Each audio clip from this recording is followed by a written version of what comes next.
नमस्कार, दिनेश पाराशर के साथ मैं आशीष शर्मा ब्रह्म पुष्कर न्यूज में आपका हार्दिक स्वागत करता हूं। पुष्कर उपखंड सहित आसपास के क्षेत्रों की खबरें देखने के लिए आज ही हमारे चैनल को सब्सक्राइब करें। आप देख रहे हैं ब्रह्म पुष्कर न्यूज। ताउते तूफान से लगातार 2 दिनों तक हुई बारिश फसलों के लिए रामबाण साबित हुई। किसानों का कहना है कि लगातार हुई बरसात से जो जमीन सूखी हुई थी वह अब तर गीली हो चुकी है। इससे अब जो नई फसल उगाई जाएगी उसके लिए उपयुक्त है। इसके अलावा पुष्कर में अभी जामुन, देसी फाल से गुलाब के लिए यह बारिश उपयुक्त साबित हुई। किसान और होटल व्यवसायी राजेंद्र महावर ने बताया कि यह बारिश अमृत की तरह आई है। हालांकि कई जगह नुकसान हुआ जो अच्छा नहीं है।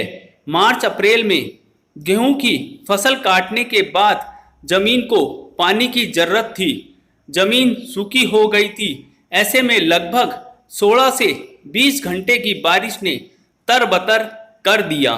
वह सूखी जमीन लगातार हुई बारिश से अब गीली हो चुकी है। दूसरी फसल के लिए उपरोक्त और ऊर्जा का कार्य हुआ है। अभी बाजार में पुष्कर के काले काले जामुन देसी फाल से आने हैं। बारिश से जामुन की फसल में लगे छोटे मोटे कीड़े कीटाणु बारिश से साफ हो गए हैं और किसानों का कहना है अब जामुन की पैदावार बड़ी साइज में व मीठे होंगे। गुलाब की खेती में भी गर्मी की वजह से गुलाब का आकार छोटा हो रहा था। जहां 40 किलो गुलाब रोज निकल रही थी वहां अब 20 किलो ही निकल रही है। बरसात होने से गुलाब की पैदावार भी अच्छी होगी और गुलाब का आकार भी बड़ा होगा। किसान उम्मेद सिंह रावत अपने गुलाब के बगीचे में खुशी की मुद्रा में। दुनिया में प्रसिद्ध है पुष्कर का गुलाब। बारिश से फसल हरी भरी हो गई। किसान उम्मेद सिंह रावत अपनी फसल के साथ खुशी की मुद्रा में। जी बताइए, जो 2 दिन तक बरसात हुई उसको लेकर खेती में क्या फ़ायदा रहा? ये बरसात खेती के लिए बहुत उपयुक्त और अच्छी बरसात है, क्योंकि हमारा मार्च और अप्रैल के अंदर जो किसान लोग गेहूं की फसल और ये काट लेते हैं, उसके बाद में खेत सूख जाते हैं।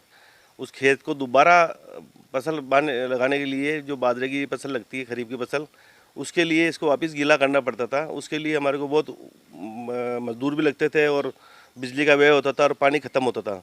तो इस बरसात से पहला ये फ़ायदा हुआ कि सारी ज़मीनें गीली हो गई और हम हल को चला के और खेत को एकदम दुरुस्त बढ़िया कर देंगे। खाद वाद डाल के अगली फसल के लिए तैयार कर सकते हैं। इसके लिए उपयुक्त रही है। दूसरी बात, ये जो जामुन की फसल है और फालसे की फसल है अब मार्केट में आने वाली है और जामुन के लिए तो एकदम ये अमृत साबित हुई है बरसात। मतलब जामुन में जितने भी रोग थे छोटे मोटे कीटाणु विटाणु सब इस बरसात से साफ हो गए। और जामुन की आकृति जो पहले छोटी हुआ करती थी अब पूरी संपूर्ण रूप से बड़ी होकर अच्छी आकृति में जामुन आएगी और एकदम टेस्टी जामुन पैदा होगी। फालसे के लिए एकदम उपयुक्त बरसात है। देसी फालसे और ये खट्टे फालसे होते हैं, इसके लिए बहुत बढ़िया बरसात है। गूंदे भी खत्म हो चुके हैं। बाकी बरसात सभी फसलों के लिए, किसानों के लिए उपयुक्त रही है। फसल होती है पुष्कर में, उसके लिए गुलाब की फसल अब गर्मियों के कारण गुलाब छोटी होने लग गई थी। जो उत्पादकता थी, जैसे एक किसान के 40 किलो गुलाब होती थी, उस गुलाब की उत्पादकता वहाँ 20 किलो 22 किलो होने लगी थी। इस बरसात से गुलाब को एकदम ऊर्जा मिली है और गुलाब के फूल वापस बड़े होंगे, पंखुड़ियाँ उसकी बड़ी होगी।